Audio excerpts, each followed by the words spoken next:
Possible है अभी, लेकिन अभी मैं बिटकॉइन का थोड़ा सा देख रहा हूँ, ठीक है। और उस मार्केट का थोड़ा ज़्यादा फोकस है मेरा, इस मार्केट में उतना नहीं है अभी। तो इसलिए मैं आपको कम टाइम दे पा रहा हूँ, ठीक है। थोड़ा सा बिटकॉइन का मेरा वो चल रहा है, ठीक है। तो इसलिए बिटकॉइन की ट्रेडिंग में थोड़ा सा फंसा हुआ हूँ, तो इसलिए मैं थोड़ा सा लाइव नहीं आता हूँ। और इस मार्केट में थोड़ा सा टाइम बाउंड भी रहता है कि बस 5-6 घंटे ही रहती है, तो इसलिए मेरे टाइम जोन के अकॉर्डिंग ये आ नहीं पाती है, तो इसलिए थोड़ा सा और दिक्कत होती है, ठीक है। तो कोई नहीं गाइज़, आप भी सीख सकते हो मार्केट का। आपको ये समझना चाहिए कि मार्केट का ट्रेंड देखो, 2-3 चीज़ें आपको बहुत अच्छी आनी चाहिए। एक मैं आपको बता दूं क्या क्या आपको आने चाहिए, मैं पॉइंट आपको लिख के दे देता हूँ। इन चीज़ों को आप फॉलो कर लो, आपकी ट्रेडिंग बहुत इंप्रूव हो जाएगी। और टेक्स्ट के लिए मैं देखो यहाँ पे नोट कर देता हूँ, आपको इतनी चीज़ें फॉलो करनी चाहिए। सबसे पहले आपको देखना चाहिए ट्रेंड, ठीक है। सेकंड पे आ जाता है आपका ट्रेंड आ जाता है, ट्रेंड के बाद आता है ओपनिंग। ओपनिंग ओपनिंग देखनी है,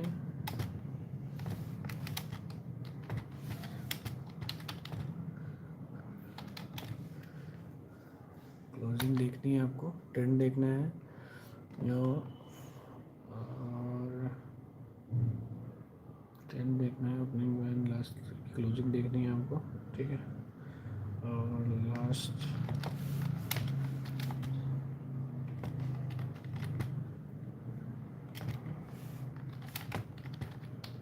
सपोर्ट, सपोर्ट। और आपको क्या देखना है, देखना है, और 3 चीज़ें तो मेरी यही हो गई। और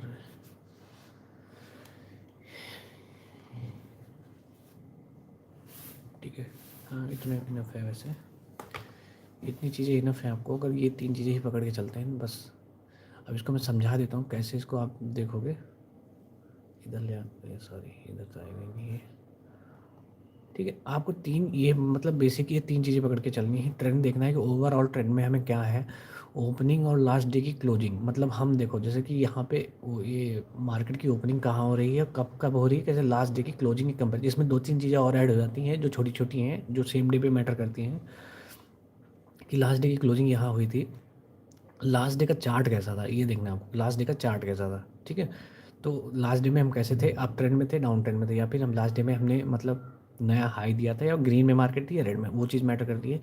और दूसरी मैटर करती है कि लास्ट डे की क्लोजिंग कहाँ हुई थी, क्लोजिंग के बाद जैसे ही हम ओपन हो रहे हैं, वो चीज़ हम कहाँ पे ओपन हो रहे हैं, कैसे ओपन होने के बाद कैंडल कैसी फॉर्म हो रही है। जैसे कि अब कैंडल बाई कैंडल अगर आप मैं समझाऊँ आपको, तो कैंडल जो बनती है बहुत ज़्यादा इंपॉर्टेंट हो जाती है। जैसे ही ओपनिंग कैंडल, तो देखो ये कन्फ्यूजन वाली कैंडल बनती है, यहाँ पे बायर्स कन्फ्यूज थे और सेलर्स भी कहीं ना कहीं कन्फ्यूज थे, लेकिन सेलर्स थोड़ा सा स्ट्रांग थे इस एरिया में, तो इसलिए ये वाली कैंडल फॉर्म हुई। तो इसलिए आपको यहाँ पे ये चीज़ ऐसी कैंडल बनते हुए दिख रही, कन्फ्यूजन है कि कहाँ से मार्केट यहाँ से अप साइड और ले जानी है कि यहाँ से फॉल की तरफ बढ़ना है।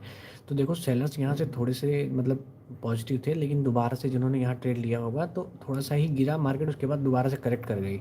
बायर्स ने दोबारा से एक बार ट्राई किया, देखो इसी लेवल से ट्राई किया ना मार्केट ने।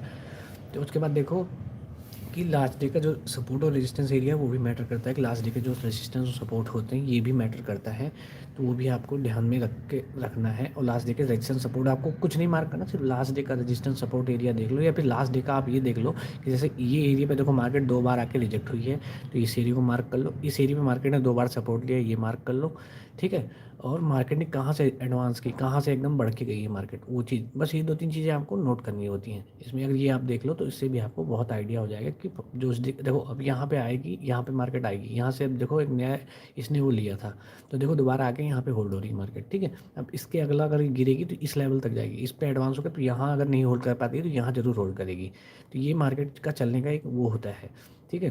क्योंकि ऐसे लेवल्स पे बायर सेलर्स जो होते हैं, जो बड़ी क्वांटिटी में ट्रेड करते हैं, वो ऐसे जोन पे ज़्यादा एक्टिव होते हैं। क्योंकि रिटेलर होता है हर जगह ट्रेड करने की कोशिश करता है, लेकिन जो बड़ा ट्रेडर होता है जिन्हें ज़्यादा रिस्क लेना है, ज़्यादा पैसे कमाने हैं, तो वो बार बार मतलब उसके अंदर ये चीज़ नहीं होती। उसको पता है कि मतलब एक ही ट्रेड अगर सही निकल गया तो एक ही ट्रेड में मोटी कमाई हो जाएगी।